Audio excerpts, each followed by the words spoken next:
PTN 24 ਦੇ ਦਰਸ਼ਕਾਂ ਨੂੰ ਮੇਰਾ ਪਿਆਰ ਭਰਾ ਸਤਿ ਸ੍ਰੀ ਅਕਾਲ। ਅੱਜ ਮੈਂ ਸੁਖਜੋਤ ਨਾਰੂ ਤੁਹਾਡੇ ਅੱਜ ਦਾ ਟਾਕ ਸ਼ੋਅ ਲੈ ਕੇ ਆਏ ਹਾਂ। ਸਾਡੇ ਨਾਲ ਸਟੂਡੀਓ ਦੇ ਵਿੱਚ ਹਾਜ਼ਰ ਨੇ ਬ੍ਰੈਂਪਟਨ ਦੇ ਮੇਅਰ ਪੈਟਰਿਕ ਬਰਾਊਨ। ਇਹਨਾਂ ਨੂੰ ਇੰਟਰੋਡਕਸ਼ਨ ਕਰਨ ਦੀ ਲੋੜ ਨਹੀਂ, ਬੜੇ ਮਸ਼ਹੂਰ ਨੇ, ਹਸਤੀ ਹੈਗੇ ਆ ਤੇ ਤਕਰੀਬਨ ਸਾਰੇ ਜਾਣੇ ਜਾਣਦੇ ਆ।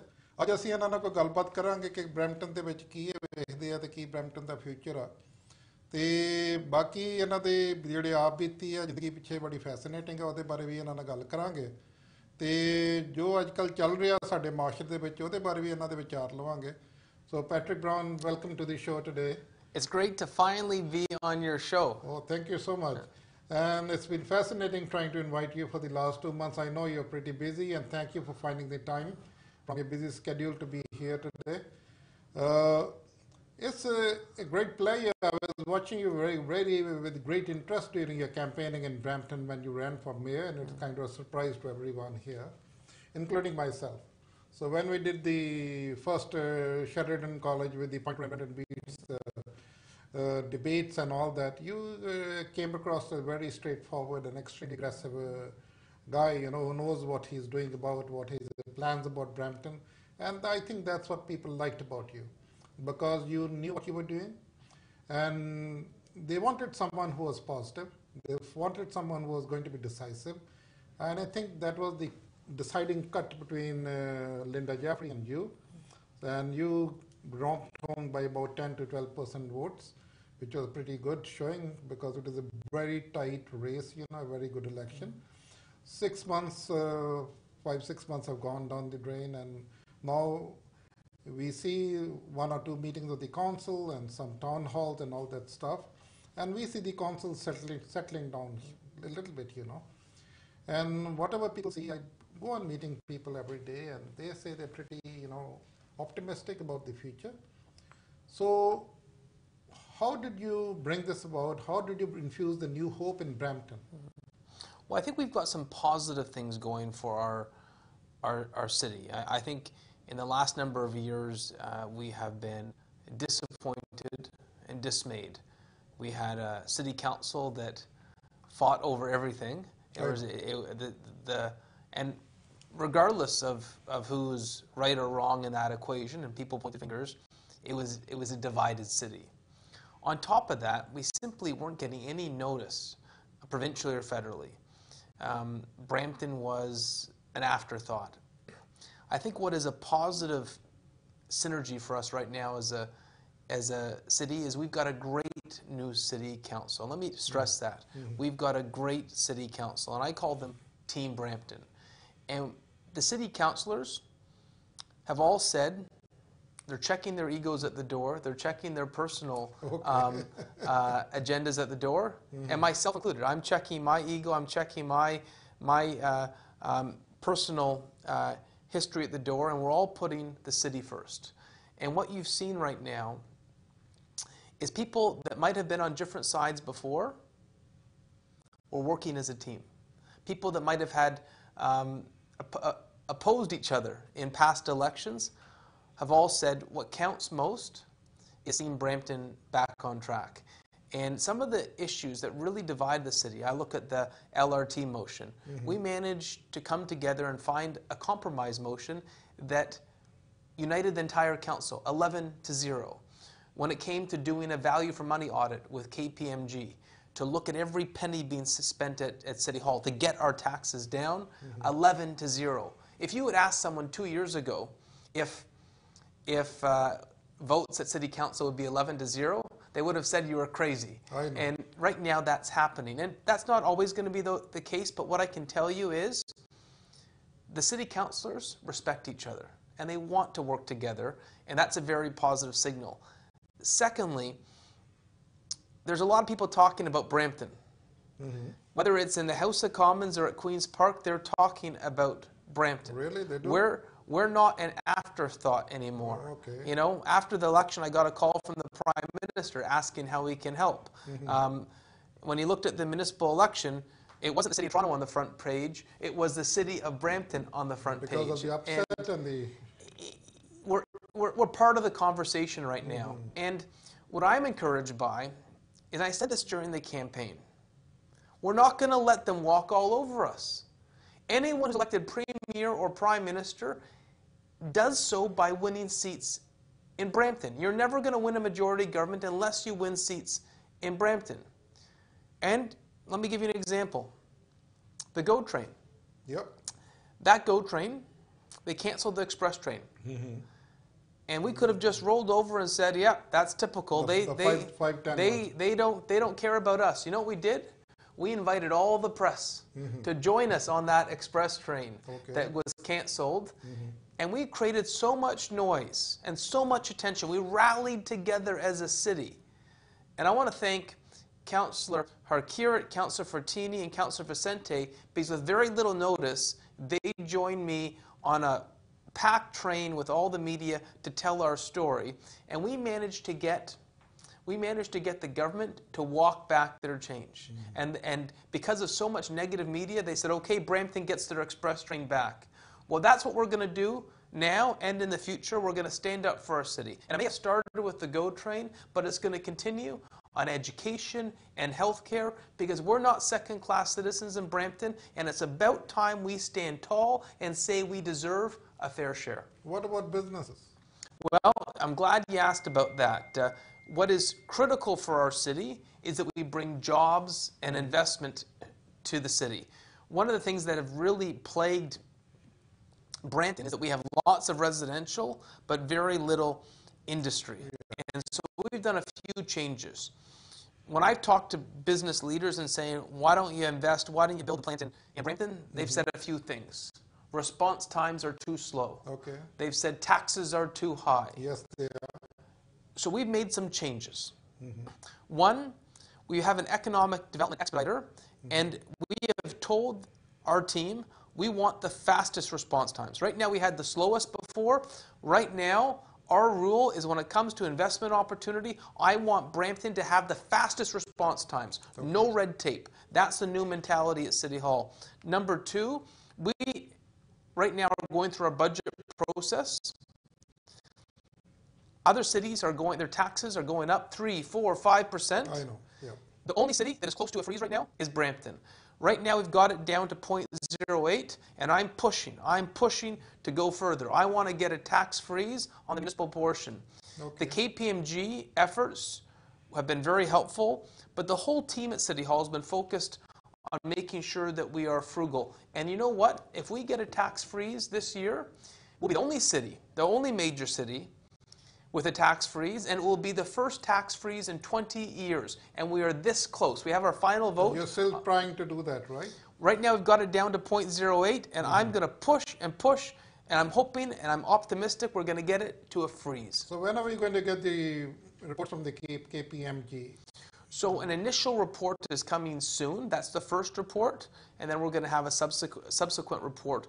But they've been working hand in hand with our city staff, looking at service delivery, and it's a very fruitful, productive process, because what we look at is the size of our city departments and compare it to other cities. We look at response time, service delivery, and so we look at how many IT workers we have in Brampton versus how many IT workers they have in Mississauga City Hall. Versus, right? Exactly, and it's a healthy process. Trying to shed fat and trying to balance the books and make a go of it. Well, and just making sure that we stretch the taxpayer dollar as far as we can. Interestingly, you mentioned one thing here, that the taxes in Brampton are very high. And I know it for a fact because I'm a commercial real estate agent. I do it for a living every day, and believe me, the tax is about 20% more than the neighboring cities. And you know what? One thing that I've said at City Hall is we try to spin people that that's not the case. They tell people, you know what, per resident, it might be not as bad. And I said, you can spin a pie graph whatever way you want. I said, I don't want spin. Don't present us a graph that says our taxes aren't too high. Per resident means nothing to a businessman who's going to invest in Brampton. Exactly. Nothing, you know? And so I had all these graphs when I first came to City Hall showing that our taxes weren't high. I ripped up the graphs and I said to our team, I said, you show me a $500,000 house in Mississauga, and you show me a $500,000 house in Brampton, and that's the comparison I want to judge. That's the comparison that we're looking at. Don't give me some comparison of apples to oranges. I want to see exact comparisons, and when you look at exact comparisons, we weren't doing well. And that's why I brought in KPMG. That's why I've really insisted that we have an environment of fiscal austerity. There's two reasons. One, it's a job killer. Having higher taxes than everyone else is a disincentive to businesses. But number two, it's an unfair burden to put on families. It's unfair. You know, I have a lot of families on fixed incomes, seniors on fixed incomes, and to constantly raise their taxes, it puts them in a very difficult position. I know. And so what I've said is enough. Enough. We're going to be a lean organization. We're going to get the job done. We're going to make sure that we treat every taxpayer dollar carefully. Patrick Brown, we have like 3,000 to 4,000 acres of employment lands lying vacant in Brampton today. Is that correct? Let me say that that's an opportunity. And you know why I say it's an opportunity? I look at our employment lands and I say that's something that I can market to the world. And, you know, and frankly, a lot of cities, there's nowhere left to go. There's no empty employment lands. There's no empty residential. The beauty of Brampton and why I'm so excited about our city is you look at the other big cities, they can only go up. There is no vacant land. I've got a product. I got a product in the city of Brampton that we can market. And I'm going to some of the biggest businesses, some of the biggest and most successful industrialists, and I'm saying, you've got an opportunity to look at the city of Brampton for your next investment. And we've got, you're in real estate. Imagine being a real estate agent with no houses to sell. It's not an exciting job. I know. The beauty of Brampton is that we've got product, and we've got great product. And the reason I say it's great product is that I look at our city. We are younger than everyone else. We are one of the youngest cities in Canada, the youngest big city in terms of our average age. We have the most diversity of any city in Canada. Brampton is the world. We speak the languages of the world. We have a population that's educated, that has a greater integration in technology. There's so many positive things happening in Brampton that we can market. But the problem is, Sukhjot, we haven't been marketing ourselves before. Okay. And so, remember the slogans we used to... Maybe we didn't have confidence in our ability to market ourselves. Remember back in the 80s, we had all roads lead to Brampton? Yeah. Tell me the slogan we've used in the last 20 years. No one remembers. We're going to start marketing the city. Brampton means business. Brampton is the place you want to invest. But we need to get on the radar again. I have a question for you, a very interesting question, and you will like that also. Because when you look at Brampton today, we see a lot of houses but no businesses. So businesses come in two types. One is the big business we are talking about, the one you touched upon, trying to attract them to set up big factories. Another is small, neighborhood shops and all that stuff. And both are good. Both are equally good. Yeah. And in fact, the neighborhood shops and all that, they give more return to the city than the big businesses. What I mean to say is that we in Brampton have so far neglected making new plazas. New industrial plazas, new commercial plazas, both of them are lacking. They are in great short supply at the moment. Someone wants to set up shop here, he cannot, because there's no vacancy available. So that's changing. Right now we have a number of applications to create new plazas, office space, commercial.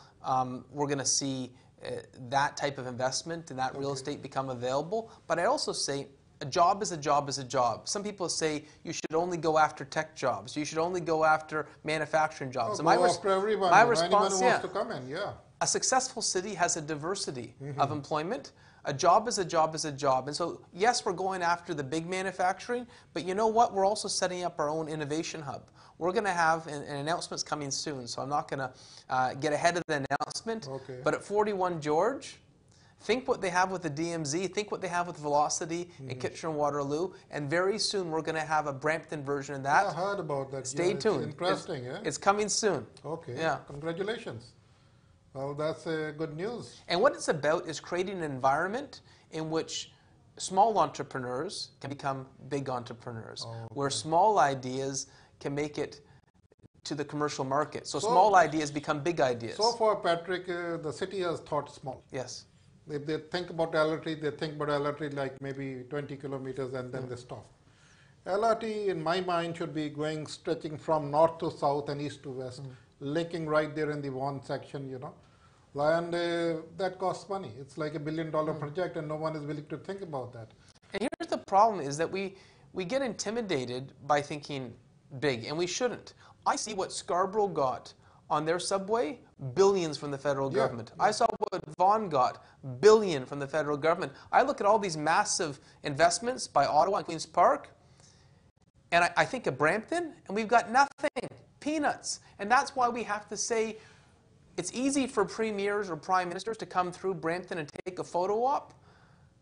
I don't want their photo ops. I want them to come with checks. I want them to come with announcements. And you know, the premier came a few weeks ago with for a public skating rink, and then everyone started asking about questions. He didn't stay very long. Well, that's the new normal right now in Brampton. If you come for a photo op, we're going to grill you with questions. We're going to say, where is the... We had a meeting I found a couple of days ago where the Conservative MPPs were there.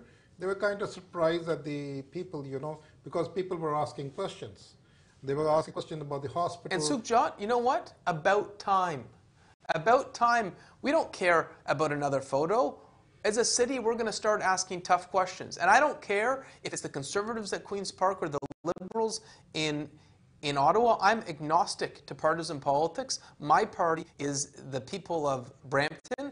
And I think we need to ask tough questions of the Liberals in Ottawa and of the Conservatives at Queen's Park and say, Brampton elected you. Brampton helped you get a majority. It's about time you deliver for us. No, that's a right approach, I think, and the people are borrowing the leaf from your book now, and they have started asking tough questions from the MPPs, and even from the 5 MPs we have, and the questions are, what can you do for the city? It is not what we can do for them. The question we ask is, what can you do for Brampton, right? And you know what? We're going to judge the two governments on their budget documents. So on April 11th, we have the provincial budget document, and we're going to be looking at the province. Have you helped with hallway medicine? Have you helped with post-secondary education? Do we have any new commitments on infrastructure?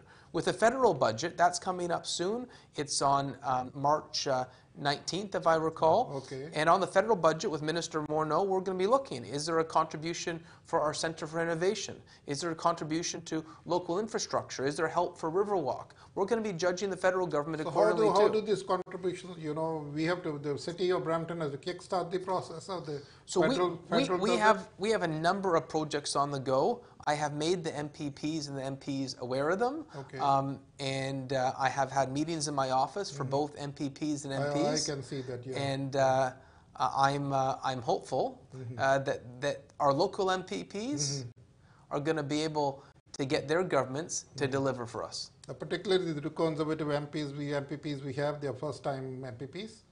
And they are, when I see them attending more town halls, talking to people more, interacting more, you know, I kind of get excited. And this is what we want from the MPPs. They should be interacting more with the people and trying to take back to the Queen's Park what they hear from here and try to, you know, do something for Brampton. And so I'd say this, all the MPs and MPPs, when the federal ones were elected in 2015 and the provincial ones last year, they're all new MPs and MPPs. They're all serving in their first term. And I served in Ottawa. I spent 3 terms in the House of Commons and 1 term in the provincial legislature. You were a councillor for 2 terms, and then you were a MPP also. Then MP, I don't know, it's kind of lost count of the, you know. So I know how it works. And you know everything how the system works. And I've told our MPs and MPPs, don't underestimate the role that you play. And sometimes a new MPP doesn't want to be pushy with a minister. The reality is, the minister only has his position because they're part of a caucus that got elected. And as a local MPP, as a local MP, you need to have the courage to go up to the minister and say, you're in this position because I got elected, and I expect you to take care of this issue for me. Right. And so, you know, I give credit to Amarjot Sandhu. He was very tough behind the scenes with the Minister of Transportation on the issue of the express train. And I said, you got to push. You got to push. And I expect our MPs to do the same thing. We need a contribution to the Centre of Innovation, and I hope our MPs, you know, are out there polling the Minister of Finance, Bill Monroe, in caucus. I hope so too, because the people ask a question, what do the 5 MPs bring to the city? Yeah. And so it's not about necessarily being nice in caucus. What I've learned, when I was a backbench MP back in the day, and when I was a backbench MP in the riding that I represented, we got an expansion of the college, we got a lake cleanup fund, we got the GO train back, we got some major contributions, we got a Revenue Canada building in the city that I represented. I've told our MPs, Barry, right? I've told our MPs here, I'd love to have a federal building in our downtown. I'd love to have an Immigration Canada building in our downtown. Where are the federal jobs in Brampton? I want to see a contribution to our Centre for Innovation. And so, yes, I'm asking a lot of our MPPs, but I'm also asking a lot of our MPs. I view our MPs and our MPPs as Team Brampton. So I know they need to talk about what their government's doing, but what we need from them as a city is to come back and deliver announcements. And so right now, Sukhjot, I should say in fairness, they're all promising us they're going to do that. All the MPs, all the MPPs have said that they're going to take our pitch directly to the Minister of Finance, directly to the Premier and the Prime Minister. But these 2 budgets that are coming up will be very important. Important. It'll be a bit of a report card on the success of our local MPs and MPPs. Coming up, federal election on 25th of October, these budgets, especially the federal budget is going to be important. There should be goodies in it. It's called an election budget. And the provincial budget is going to be very important too. Yeah. One of the reasons people elected you this time, because you were like a breath of fresh air. You told them what they wanted to hear. They wanted action, you promised them action, right? And after 5 or 6 months in the chair, how many months it's been like? Well, we got sworn in on December 4th, so I guess December, January, February, we're almost 3 months. Not even, you know, okay, so it's still young. Yeah. And a couple of council meetings. Yeah. But it seems like ages already, you know, you are now in the seat, you're sitting there, you're well settled, and you look to be in charge. And you got a dream team for a council. They're well educated, they're young, they're ready to go. And most of the people on the council, they bring a lot of experience to the council. And, you know, I didn't know a lot of the councillors before. And what I've learned is getting to know about their backgrounds, what motivates them. There's a lot of experience, there's a lot of talent. And to be the captain of that team, I feel privileged. Because there is, I think a lot of councils in other parts of the country should be jealous of the type of talent that we have. I know, right now, other councils, they just look at us and they think, well, what we did right this time. And the right thing we did is we elected the right kind of people. You know, we had the first black woman elected in Brampton history. We've got the first Filipino city councillor in Rowena Santos. She's not a Filipino, she's very highly qualified. And a lot of experience. I was having here the hot chair, you know, just 15 days ago. It was amazing talking to her because she has a wealth of knowledge. Yeah, and you know what?